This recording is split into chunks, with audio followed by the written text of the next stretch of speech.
Selamat datang di Bawaslu Kabupaten. Terima kasih sudah diundang pada kesempatan kali ini. Apakah sudah ada regulasi antara KPU, Disdukcapil atau Bawaslu? Kalau regulasi terkait lainnya saya rasa mungkin ini diatur dalam peraturan Menteri Dalam Negeri ya, Permendagri kalau tidak keliru saya nomor 17 tahun 2023 tentang hak akses dan pemanfaatan data dokumen kependudukan. Strategi Disdukcapil untuk menyelaraskan data tersebut. Kalau di kami data yang tersedia itu sebenarnya data wajib KTP. Nah, data ini yang kemudian diberikan kepada KPU itu paling lambat 16 bulan.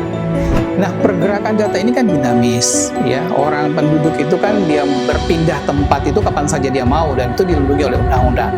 Jadi jangan sampai ada yang menelepon mengatasnamakan Dukcapil, itu adalah penipuan.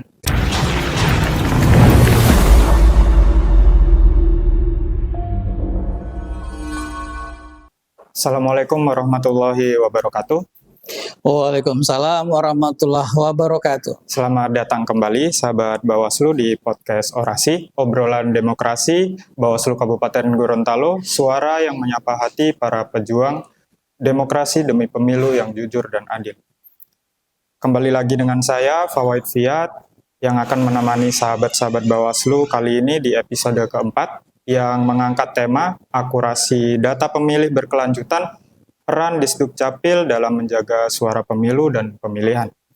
Sebagai garda terdepan dalam pengelolaan data kependudukan, Dinas Kependudukan dan Pencatatan Sipil atau Disdukcapil memikul tanggung jawab strategis untuk menyediakan basis data yang mutakhir, inklusif, dan bebas dari duplikasi maupun kekeliruan.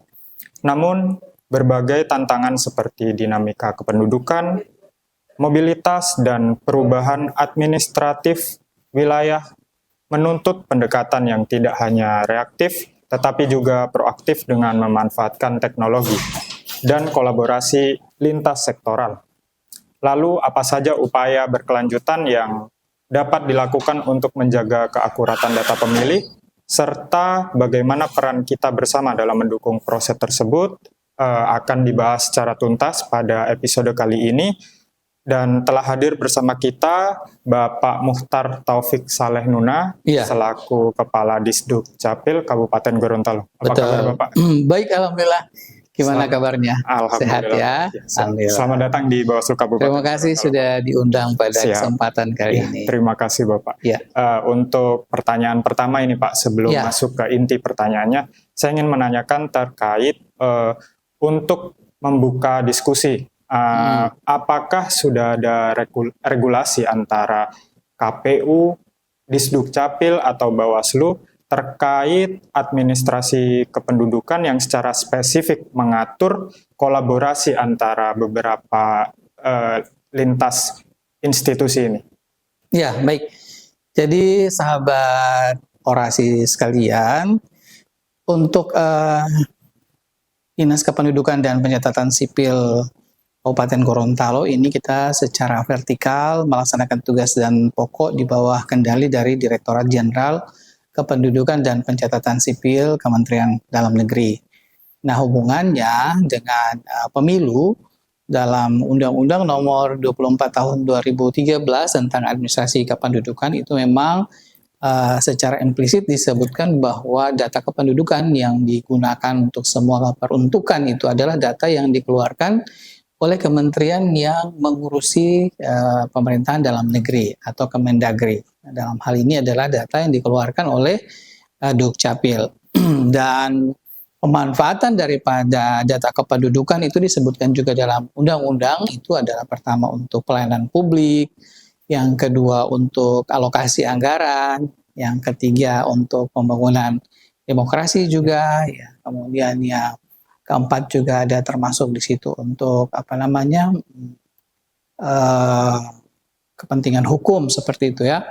Sehingganya dalam undang-undang tersebut mungkin kita kaitkan bahwa undang-undang pemilu juga mempersyaratkan pemerintah untuk menyerahkan data penduduk potensi pemilu itu paling lambat 16 bulan sebelum pelaksanaan pemilihan.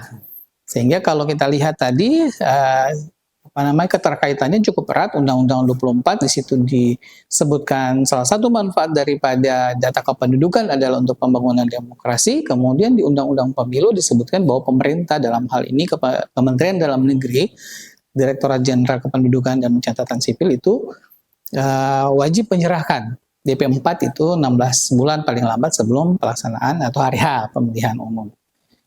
Nah, kemudian kalau regulasi terkait lainnya, saya rasa mungkin ini diatur dalam Peraturan Menteri Dalam Negeri, ya, Permendagri kalau tidak keliru saya nomor 17 tahun 2023 tentang hak akses dan pemanfaatan data dokumen kependudukan. Nah, dalam aturan itu jelas bahwa semua lembaga, instansi, bahkan swasta itu diperkenankan bekerja sama dengan Kementerian Dalam Negeri, dalam hal ini Direktorat Jenderal Kependudukan dan Pencatatan Sipil untuk bisa mendapatkan akses serta memanfaatkan data kependudukan untuk kepentingannya. Dan saya baca memang di situ Bawaslu RI itu sudah ada kerjasama dengan Kementerian Dalam Negeri, sehingga kapan saja, di mana saja dalam rangka untuk menjaga keakurasian data, kemudian juga updating data itu bisa dilakukan oleh karena sudah ada kerjasama tadi, sudah diberikan hak akses untuk bisa memanfaatkan langsung data maupun dokumen kependudukan. Ya, sesuai dengan kebutuhan daripada Bawaslu itu sendiri. Dan itu Bawaslu RI berarti turunannya sampai kepada Bawaslu di kabupaten kota. Itu juga sudah punya hak akses yang dibagikan oleh Bawaslu RI untuk bisa mendapatkan data-data terbaru mengenai data kependudukan sebelum DP4 ini ataupun setelah DP4. Begitu. Oke, baik. Selanjutnya nih Pak, kalau berbicara tentang data pemilih atau pemilih, pasti tidak lepas dari yang namanya kelompok rentan, pemilih kelompok rentan. Seperti contohnya masyarakat adat, pemilih penyandang disabilitas, pemilih baru, atau pemilih yang sering pindah domisili. Nah, bagaimana mekanisme pembaruan data pemilih untuk secara berkala untuk mengawal suara pemilih yang masuk dalam kelompok rentan ini, Pak? Iya, identitas penduduk itu menjadi hak asasi dari setiap warga negara. Jadi tidak dibatasi, tidak ada diskriminasi, termasuk masyarakat rentan. Dan ini untuk masyarakat rentan dalam penerbitan dokumen administrasi kependudukan itu memang sudah diatur dalam Peraturan Menteri Dalam Negeri nomor 96 tahun 2019. Sangat jelas bagaimana standar operasional prosedur terhadap mereka-mereka yang dalam tanda kutip itu adalah masyarakat rentan administrasi kependudukan. Yang dimaksud rentan ini adalah mereka-mereka yang termasuk di situ yang korban bencana, apakah itu bencana alam, apakah itu bencana sosial, kemudian yang disabilitas, yang ODGJ, yang orang-orang terlantar di panti asuhan atau ada yang di jalan-jalan, kemudian wanita-wanita tunasusila misalnya, atau yang punya penyakit-penyakit kronis misalnya, atau bahkan mereka yang berada di suku-suku terasing. Ya, di suku terasing itu memang kita punya mekanisme sendiri untuk bisa memberikan dan menerbitkan, mendata dan menerbitkan dokumen kependudukan mereka, begitu. Nah, kalau di Dukcapil Kabupaten Gorontalo kita mencoba menciptakan berdasarkan regulasi tadi, menciptakan inovasi namanya SIP Mantap, Sistem Pelayanan Masyarakat Rentan Administrasi Kependudukan. Jadi bahkan yang orang sakit keras di rumah sakit, yang lansia, dan mereka-mereka tadi yang saya sebutkan, ketika mereka melapor ke desa, di desa kita punya ada perangkat namanya petugas register admin desa, atau menghubungi hotline kami meminta untuk dilayani langsung karena kondisi rentan tadi, itu biasanya kita turun langsung. Kita langsung jemput bola di tempat lokasi di mana masyarakat itu. Misalnya kemarin saja kita merekam yang ODGJ. ODGJ ini memang agak susah untuk direkam. Sampai dengan saat ini bahkan kita kewalahan karena yang bersangkutan tidak mau direkam. Kita harus rekam sidik jarinya, iris matanya, harus foto face recognition-nya seperti itu, tapi agak berontak seperti itu, sehingga memang harus ada pawangnya ya, begitu. Nah, kita punya pola sendiri, kalau memang mereka tidak bisa, kita harus buatkan berita acara dan sebagainya, kemudian memang harus kita data supaya mereka punya identitas. Karena saat ini dasar dari semua pelayanan publik itu adalah dokumen kependudukan. Begitu, meskipun dokumen kependudukan ini bukan merupakan pelayanan dasar. Jadi semua kebutuhan masyarakat atau publik itu pasti ujung-ujungnya minta NIK, ujung-ujungnya minta KTP, seperti itu. Sehingga kita harus melayani mereka agar mereka bisa terlayani juga untuk kebutuhan pelayanan publik lainnya. Oke, baik.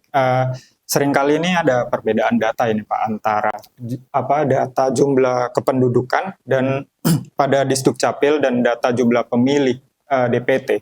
Nah, bagaimana strategi Disdukcapil untuk menyelaraskan data tersebut kira-kira? Sebenarnya kalau kita tarik benang merahnya, kalau kami itu sebenarnya tidak mengenal wajib pilih. Wajib pilih itu kan ada di ranahnya penyelenggara dan Bawaslu ya, KPU dan Bawaslu. Kalau di kami data yang tersedia itu sebenarnya data wajib KTP. Begitu. Jadi wajib KTP itu yang sudah berusia 17 tahun dan sudah menikah itu mereka wajib KTP. Tapi kalau di wajib pilih kan ada yang TMS dari wajib KTP, yaitu yang TNI Polri itu dikeluarkan misalnya. Nah, kalau di kami sebenarnya data dasar baseline-nya penyelenggara untuk menetapkan DPT itu adalah DP4, data penduduk potensi pemilih pemilu. Kemudian itu disinkronkan dengan data pemilih pada pemilu terakhir, gitu. Nah, memang Dukcapil itu mengeluarkan data, memposting data ke khalayak itu setiap 6 bulan sekali. Namanya data konsolidasi bersih. Semester 1 dan semester 2 dalam bentuk agregat. Nah, data ini yang kemudian diberikan kepada KPU itu paling lambat 16 bulan. Berarti misalnya 16 bulan itu kalau pemilunya kemarin di 2024, berarti yang diberikan itu adalah data 2022 di semester 2, begitu paling lambat. Nah, pergerakan data ini kan dinamis, ya. Orang penduduk itu kan dia berpindah tempat itu kapan saja dia mau dan itu dilindungi oleh undang-undang. Kita tidak bisa menghalang-halangi mereka bertempat tinggal di mana saja. Begitu pula yang menikah, begitu pula yang meninggal dunia, itu kan secara dinamis terjadi. Sehingga yang berkala itu adalah DKB-nya, tapi secara data kita bergerak secara dinamis sesuai dengan keadaan dan kondisi penduduknya. Jadi data yang diberikan ini adalah data 16 bulan, berarti data 1 tahun data 16 bulan itu berarti kan perubahan data pasti akan sangat terjadi sangat signifikan pada saat pemilu. Nah, itulah fungsi daripada penyelenggara melakukan mereka punya kegiatan untuk pencocokan dan penelitian, kemudian ada kegiatan untuk turun-turun ke lapangan, ya PPDB dan lain sebagainya. Nah, ini data dasar saja.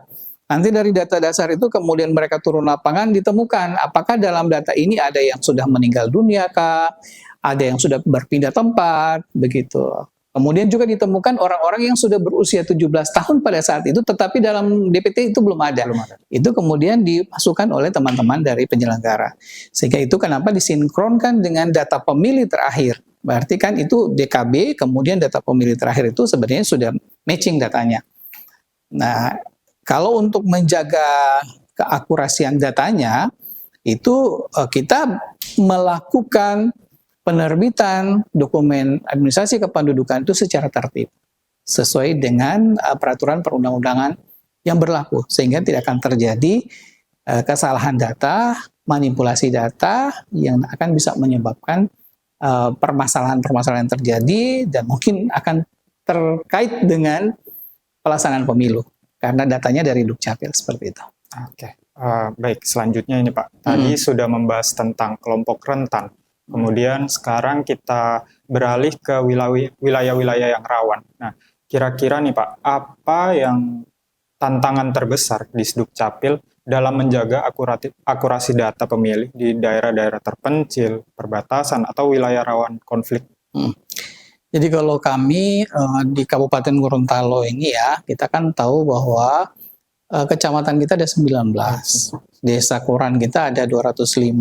Dan ada hampir 50% itu desa dan kelurahan itu jarak tempuh dari pusat pemerintahan Kabupaten Gorontalo itu lebih dari 2 jam perjalanan gitu.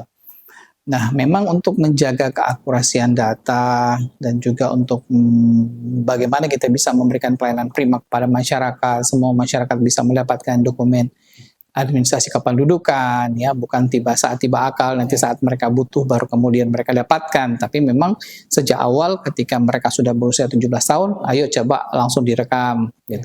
Pada saat mereka menikah, ada buku nikah, ayo segera ditertibkan, dirubah statusnya, dikeluarkan buku kartu keluarga yang terbaru dan sebagainya.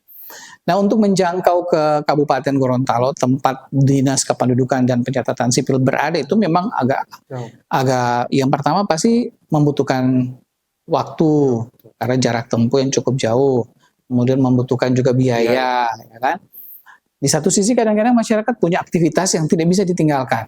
Mereka bekerja di kantor misalnya, ada yang sebagai guru, ada yang mahasiswa, ada yang pelajar, begitu. Ada yang bekerja di ibu rumah tangga, mungkin ada yang petani, nelayan dan sebagainya begitu. Sehingga kadang-kadang biar dulu belum butuh, jadi jangan dulu diurus. Jangan dulu nantilah masih sekolah, jangan dulu nanti libur dan sebagainya seperti itu. Sehingga agak kesulitan mereka untuk datang. Nah, kami melakukan program yang disebut dengan ADD.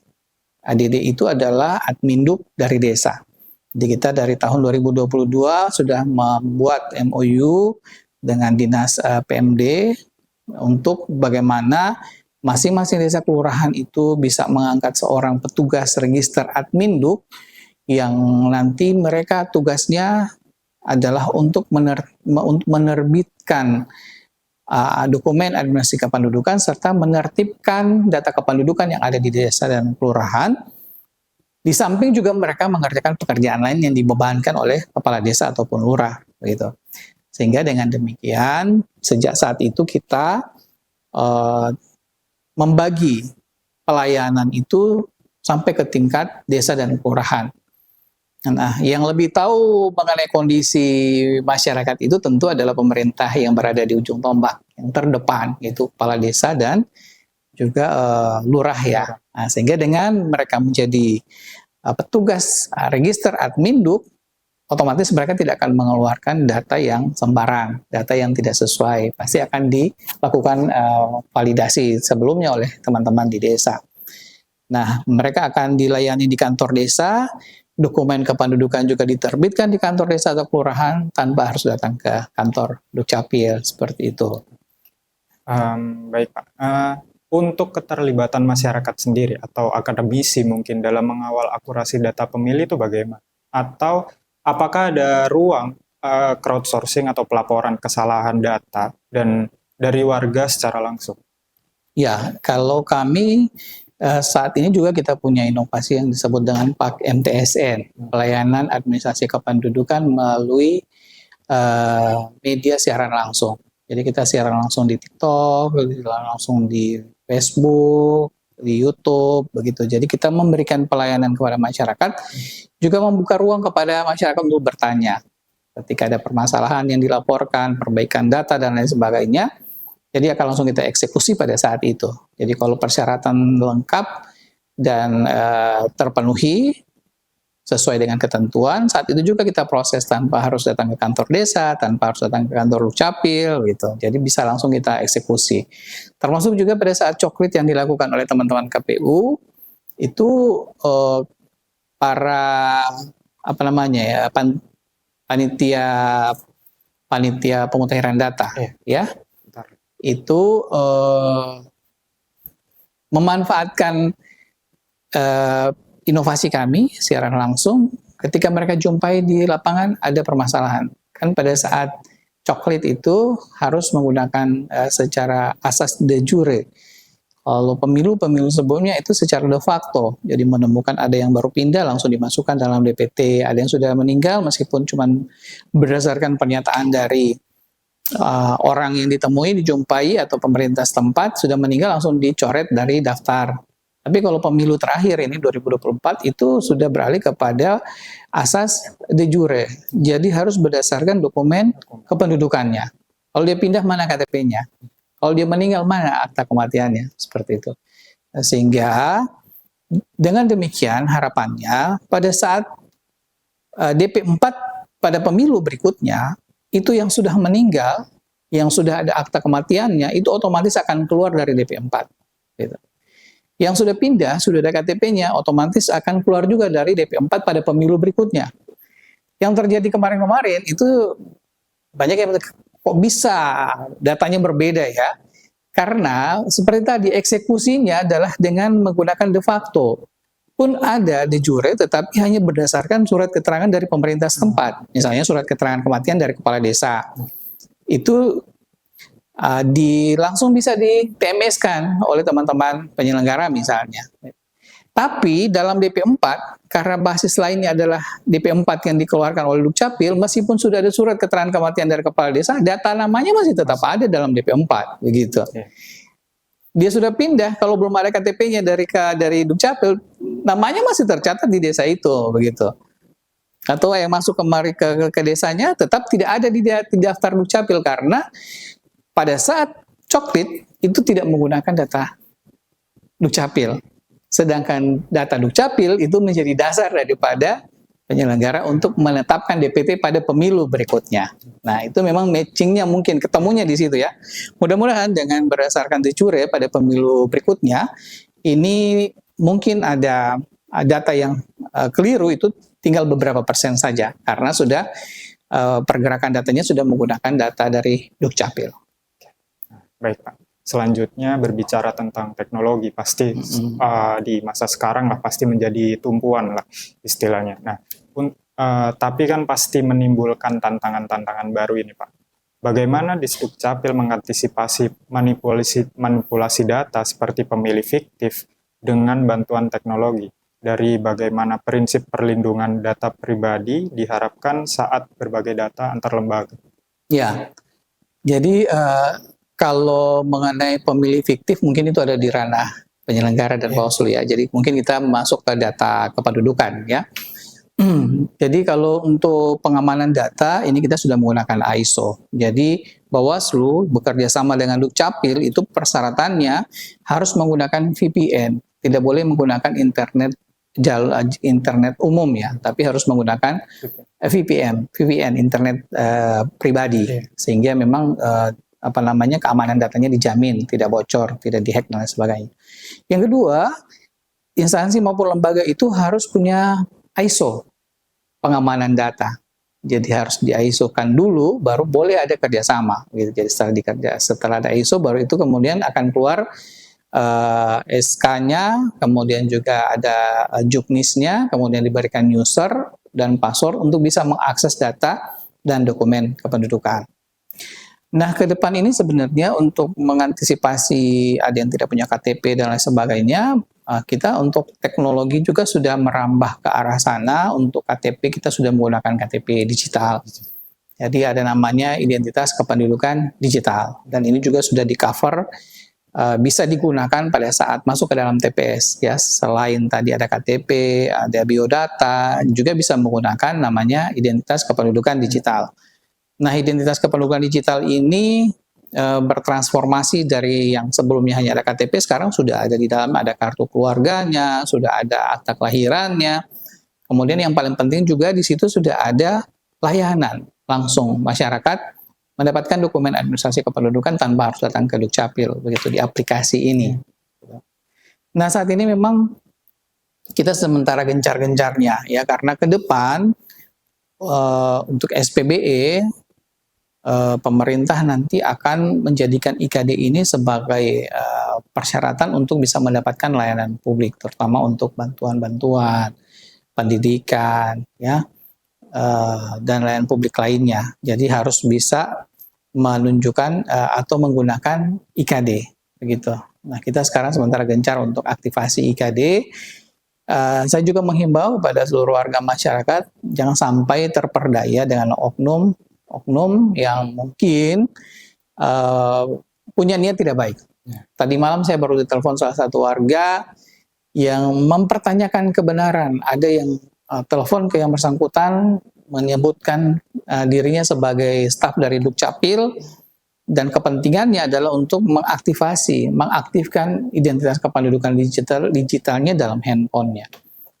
Nah, mereka berani sekarang telepon, video call, pakai baju dinas, menyampaikan bahwa dia adalah staf dari Dukcapil. Jadi hati-hati kepada seluruh warga masyarakat, dan ini sudah ada korban di beberapa tempat ya, ada yang langsung dananya dihack, ya memang ludes sampai 0 rupiah, tidak hanya di satu tabungan tapi di semua tabungan begitu.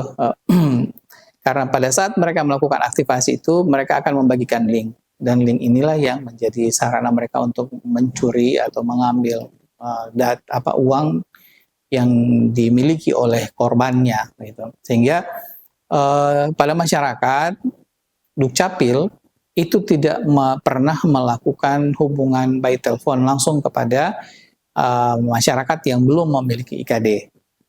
Yang ada adalah masyarakat datang langsung untuk melakukan aktivasi IKD di kantor Dukcapil atau di tempat-tempat tertentu yang memang secara resmi itu dibuka oleh Dukcapil dalam rangka aktivasi identitas kependudukan.